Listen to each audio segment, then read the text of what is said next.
If you found this video, you probably have a nasty toothache right now. I am sorry, that sucks. I'm Mike, I'm a dentist. I'm gonna try to help you as much as I can. Hey, you. Yeah, you. Pause the video, read this. Anything I say in this video confuses you, you're gonna have to talk to your dentist or physician about it. What, like I'm a miracle worker over here? Number one, you need to start taking 600 milligrams of ibuprofen every 6 hours. 600 milligrams every 6 hours. You know, that's Motrin or Advil. It typically comes in 200 milligram pills. So you take 3 of those along with some food every 6 hours. 600 every 6. Most tooth pain is inflammatory pain. Ibuprofen is an anti-inflammatory. It stops inflammation, right? Patients tell me all the time that ibuprofen doesn't work for them, but we have a lot of clinical studies that say otherwise. So just try it out, make sure you're taking an appropriate dose, stick with it, don't give up right away. All right, number 2, if the ibuprofen isn't helping enough on its own, you can also take acetaminophen. It's a bit of a mouthful, right? Acetaminophen. Acetaminophen. Acetaminophen is the generic of Tylenol. Ibuprofen and acetaminophen work by different mechanisms. They don't relieve pain in the same way. That means the pain relief you get from each one of them individually is additive. It stacks one on top of the other. Extra pain relief. You should take the acetaminophen 3 hours after you take your ibuprofen dose. If you're following along, that means you're taking something every 3 hours. Take 600 milligrams ibuprofen, then 3 hours later, take 500 to 650 milligrams of acetaminophen. Acetaminophen typically comes in 500 milligram tablets or 325 milligram tablets. So you can take 2 of the 325 milligram tablets, or you can take 1 of the 500 milligram tablets. 3 hours later, you're back to another ibuprofen dose. It's important to stay on schedule consistently. I see so many patients, like a lot of patients, who tell me that over-the-counter pain relievers never do anything for their tooth pain, and then I ask them about their dosing schedule, and like all the time, it's very inconsistent. I'm not trying to play the blame game or make you feel bad. I'm just letting you know if you stick with a consistent dosing schedule with these medications, they can work wonders. Toothaches suck. They suck. Toothaches? They suck. They suck. No question. It's not fun to have a toothache. Toothaches suck, man. But you gotta stick to the dosing schedule or you're just asking for it to get worse, friend. Tip number 3. Swap out the last ibuprofen dose of the day for a dose of naproxen if you're having trouble sleeping. Why? Well, naproxen, more commonly recognized by the brand name Aleve. You can thank drug advertising for that. Also, we definitely need to pick better scientific names for drugs. It's just confusing for people, but whatever. But just know that generics of all of these drugs work just as well as all the brand names, and they're less expensive. Naproxen has a longer drug half-life than ibuprofen does. Having a longer drug half-life, that means it stays active in your body for longer throughout the night. It's still a non-steroidal anti-inflammatory drug, abbreviated as an NSAID, just like ibuprofen.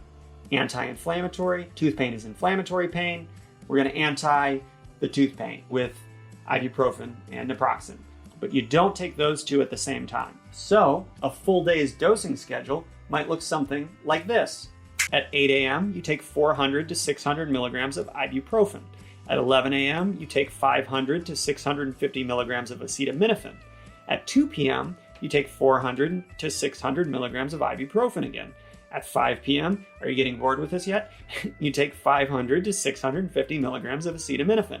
At 8 p.m., you take 500 milligrams of naproxen. Then you repeat that schedule starting again at 8 a.m. the next day. That's giving you 6 hours in between each ibuprofen dose. That's giving you 12 hours in between the naproxen dose and the next ibuprofen dose in the morning. And that's appropriately spacing acetaminophen 6 hours apart from itself. You gotta stick to the dosing schedule or you're just asking for trouble. Safe recommended daily doses. Generally, you don't want to exceed about 3,000 milligrams of acetaminophen in a given day, and ideally, you don't want to go over 2,400 milligrams of ibuprofen in a given day. I repeat, do not take naproxen and ibuprofen at the same time.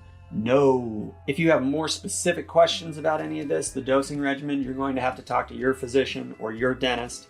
You know, I can't answer specific questions for every person who might watch this video. This is just general guidelines to get you on the right track with this and to let you know that there is a way to reduce the pain you're feeling before you get in to see your dentist. It kind of goes without saying, but I'm going to say it anyway to make sure everybody understands. Read all of the warnings and contraindications for these drugs. Make sure they are safe to take for you. Okay, everybody's different. Also, you cannot drink alcohol while taking these drugs, all right? So don't try to take the edge off with any of Grandpa's cough medicine. Tip number 4. As much as it may seem impossible right now, based on the amount of pain that you're in, one of the best things you can do to help relieve your pain is to relax. Pain can often turn into an escalating cycle. Severe pain can lead to a lot of anxiety, and then anxiety actually heightens your pain, increases your sensitivity to pain. Pain is kind of a weird thing, you know, it's subjective. I mean, it's real, but at the same time, it is all controlled, you know, in our cortex of our brain. It's technically in our head, you know, not to say that you're not feeling pain. I know you're feeling pain. I know that pain hurts. But the reason I'm telling you this is you can actually modify it with your mind. Pain can be modified by chemicals we release on our own in our brain. Whoa, trippy, dude. If you've ever heard of placebo effects, this is where placebo effects come into play. That's how those work. That's kind of trippy, dude. You know, if you're interested in that, you can do some Googling, look up enkephalins and endogenous opioids. The point is, your attitude toward your pain and the difficulty that you're dealing with matters in a very real way. So, I'm here to tell you, this is a temporary situation, all right? It's not gonna last forever. You're eventually gonna see a dentist. He or she will be able to take care of you. You'll be numb, the tooth will get treated, and you're gonna feel better. There's a light at the end of the tunnel. In the meantime, weird as it may seem, one of the best things you can do for yourself is try to stay calm. I'm freaking out, man. My tooth's freaking out, man. I got a tooth and it's freaking out and I don't know what to do. How am I supposed to stay calm? Do I look calm to you? Freaking out, man. Man, I'm freaking out. Have I mentioned that I'm freaking out, man? Freaking out, man. Hey. It's gonna be all right. I probably just scared a few people with that. I'm sorry. How do we calm down? All right, well, for one, we want to practice slow nasal breathing. This is actually a perfect time for you to pick up a meditation habit. Oh.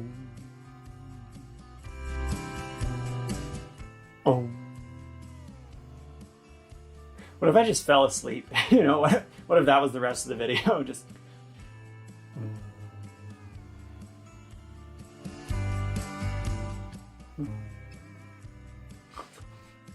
Don't worry, I'm gonna power through. I'm gonna stay awake for you. Your goal should be about 6 breaths per minute.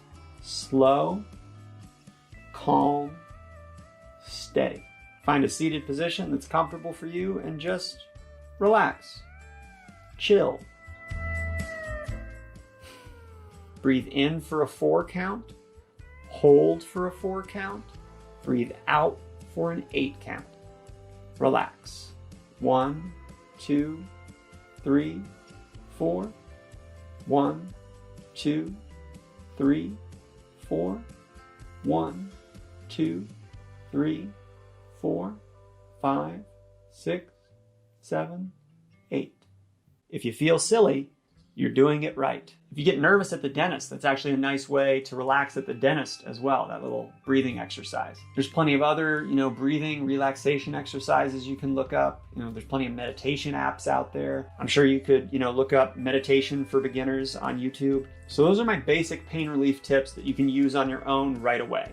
Even if your pain goes away completely on its own, you still need to see a dentist soon. Lots of toothaches start because a nerve is dying in a tooth, and then once the nerve dies, the tooth stops hurting. But if you don't get the tooth treated, after the nerve dies, it's eventually going to get reinfected, and then it's going to start hurting again. That's why you need to see a dentist for definitive treatment, so that the pain doesn't come back. Lots of patients ask for an antibiotic when they have a toothache. Unfortunately, unless the problem is a large abscess or infection, antibiotics aren't really going to help your tooth pain. There are a whole lot of toothaches that happen that aren't because of a large infection on the tooth.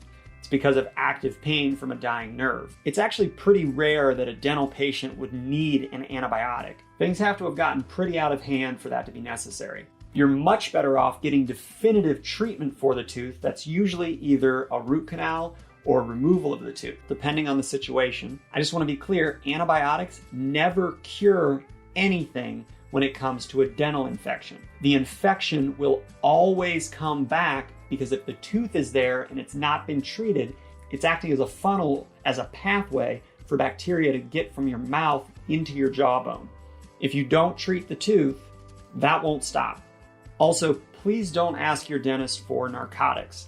There's actually very few situations where those are an appropriate medication for dental pain. If you're having a truly rough time and your dentist can't treat your tooth right away, sometimes it can make sense to take a limited number of opioids for a few days. But again, we have lots of studies demonstrating that non-steroidal anti-inflammatory drugs, NSAIDs, such as ibuprofen and naproxen, are significantly more effective in relieving tooth pain than are narcotics. Opioids are not stronger meds. They're not. That's wrong. That's a convenient fiction peddled by the pharmaceutical industry, an industry that had a nasty habit of shaming doctors for not being able to numb and 100% eliminate all human pain. As you probably know, that's led us down a pretty dark hole that we're still struggling to get out of as a country. Maybe I'm being melodramatic, but I don't think so. The opioid crisis is a serious problem. And in my opinion, from a treatment standpoint, it's just not a doctor's job to completely eliminate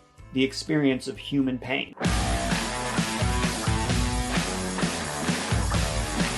It's not a doctor's job to eliminate the human experience of pain entirely. Pain is actually a useful signal. It's a signal that something has gone wrong with the body. Sometimes we need that signal. That signal can actually help us improve our life if we respond to it appropriately. I want to help you improve your life, not just numb you to a pain signal that's trying to tell you something. So you have a toothache. Okay, all right. You're gonna get better. It's gonna be fine.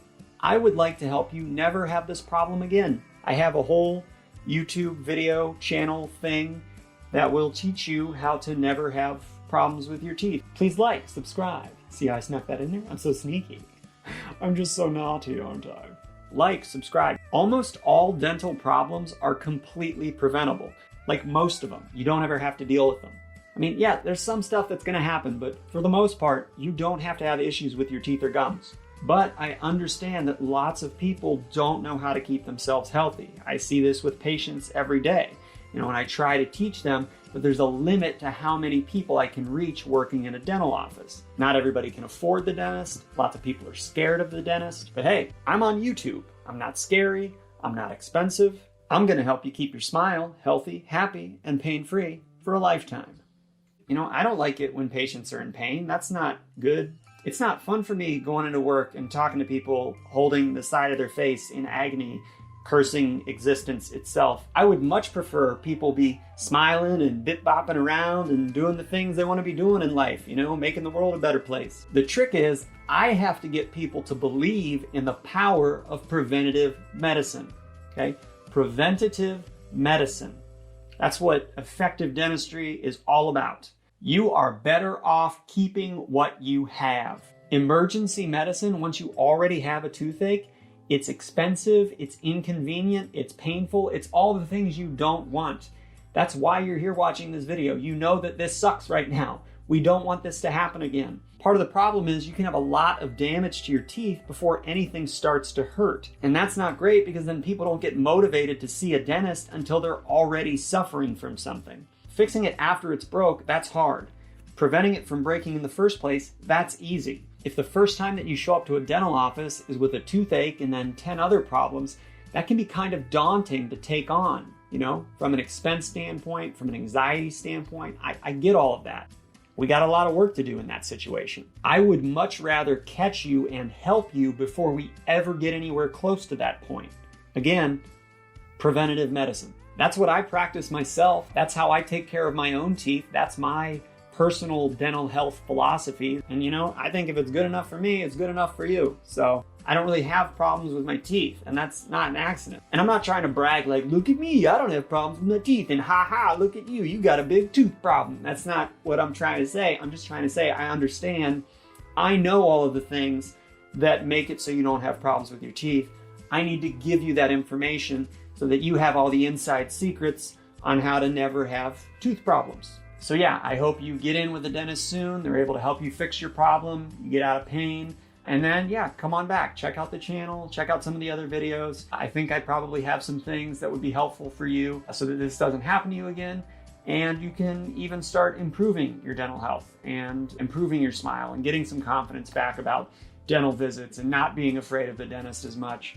I want to help you with that because, like I said, I don't like it when people are sick and in pain. That's not fun. It's no good. I really hope, nobody takes this video as me being judgy with anything when I'm telling you to like not ask for antibiotics and not ask for opioids and things like that. Like I don't think you're like a druggie or whatever, and I'm not judging you, even if you are addicted to these substances. Like, it's just, those are powerful drugs and they're not to be used lightly. And even antibiotics, like we're overprescribing them, and that has the potential to cause significant problems for our society in the future that we're not really taking very seriously. I promise I'm not trying to be a jerk in this video and make you feel bad about yourself or anything like that. I want to help you. I just think that the strategies that we're using to deal with these problems aren't all that effective, and I'm trying to help you switch up strategies to a more effective strategy. And again, it's a strategy I use for myself. So I'm not telling you one thing and then doing another. This is how I take care of my teeth, and I just am sharing that with you, and I hope you find it helpful. And again, like with opioids and stuff, like you may think like, I'm not a druggie, I'm not going to take opioids when I shouldn't. Even if you just have them laying around the house, a lot of people get their first exposure to or get addicted to pain medications because they had access to them from a friend or family member, because they had extra pills left over that were prescribed. So it's not just that we got to worry about you having a problem with these medications. We have to worry about the people you care about too. So anyway, I hope you get in with a dentist, get everything taken care of and treated soon. You start feeling better. Once that's taken care of, come on back, subscribe to the channel thing on the YouTubes that we're on right now.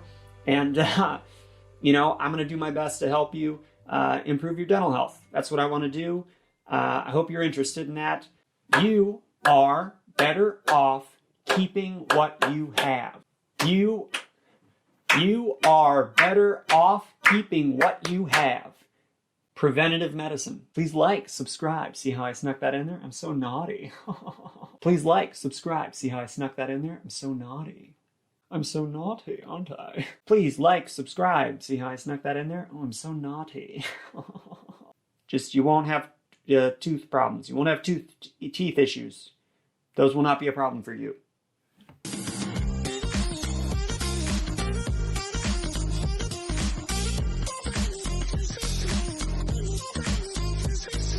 If you feel silly, you're doing it right. You gotta stick to the dosing schedule or you're just asking for more trouble.